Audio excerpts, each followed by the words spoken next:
děkuju. Tak děkuju za koment, jo. Bude tam něco vidět, nebude tam vidět vůbec nic.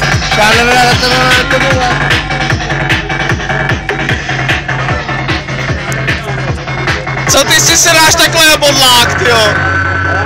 Nepíchá, viď?